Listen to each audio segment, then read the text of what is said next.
So let's say you've gotten yourself into a bit of a situation. What kind of a situation? Well, it's very simple. You're dead. No matter though, I mean, statistically speaking, that was quite likely to happen. The real question, however, is, what happens next?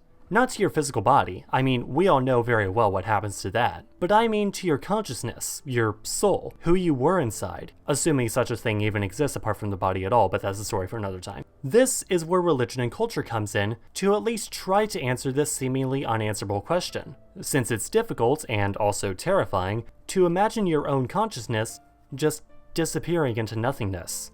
So what do all the different traditions and cultures of the world believe happens after death? And how do these beliefs affect those still living?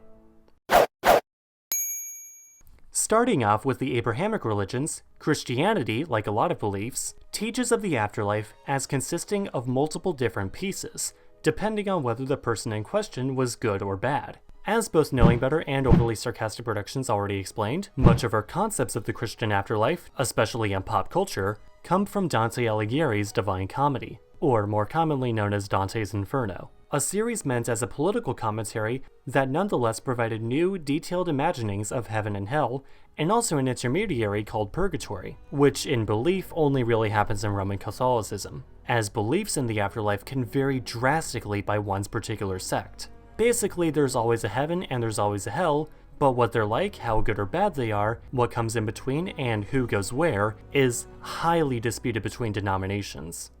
Islam, in some ways, has quite similar beliefs, though the Quran goes into much more detail about the paradise, Jannah, and the hell, Jahannam, either one of which one might end up in, depending on their level of iman, or faith, in life. However, while Christians believe that the transition from life to afterlife happens shortly after death, in Islam, the dead remain in their graves, waiting for Yawm al-Qiyamah, or the Great Day of Judgment, when God, or Allah, sends the good to Jannah and the bad to Jahannam, though those still waiting in their graves do still get a taste of what's to come in the meantime. Jannah is said to be a world of endless physical and spiritual pleasure, whereas in Jahannam, one is continually tortured with the body renewed to endure yet more torture. So yeah, there's a bit of a difference.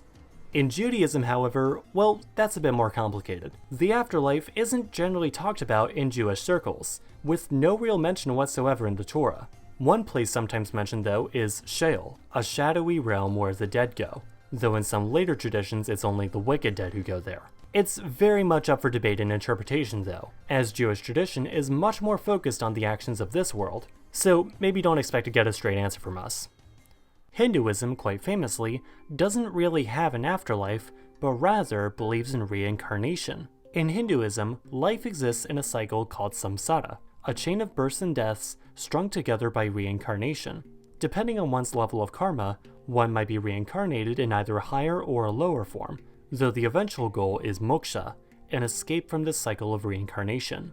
In Buddhism, the belief is much similar, though with an eightfold path to an easier escape from samsara, a cycle believed by Hindus and Buddhists alike to be a painful one. Though do keep in mind all desire must be purged before moksha can actually happen. So you need to strive for it, but you need to also not actively want it. Once moksha does happen though, the spirit may merge with the creator god Brahma for all eternity. In Shintoism, however, the spirit merges with the divine, and possibly even has a path to become a god, though the corpse is deemed dirty and impure, which is why there aren't many Shinto cemeteries. Let's go up north, where I believe I should definitely talk about the famous afterlife belief of Norse tradition. Much of the information on all this has been lost over the millennium of non-worship, but in short, the Norse afterlife is divided into multiple different realms where a dead Viking could go depending on how they died. Amongst those who died in battle, half would go to Odin's Hall Valhalla, and the other half to Freya's field, Folkvanger. The realm of Ran was where drowned sailors would go, having been caught in the goddess Ran's net. Hell, meanwhile, was basically where everyone else went. Despite its name though, it wasn't actually a place of eternal damnation or punishment, but rather just a grey, foggy underworld. While we're still up north though, let's also briefly talk about the Inuit conception of the afterlife. In Inuit beliefs, Sila is a formless spirit of the wind and weather, with a person's breath seen as being intertwined with the wind. Thus, when a person dies, it is said that their breath departs the body to once more become one with Sila. Of course, what is believed to happen after death can strongly influence how a culture cares for the bodies of the deceased. For instance, in ancient Egypt, dead pharaohs and later nobles were mummified as a way to help the spirit recognize its body to be reunified.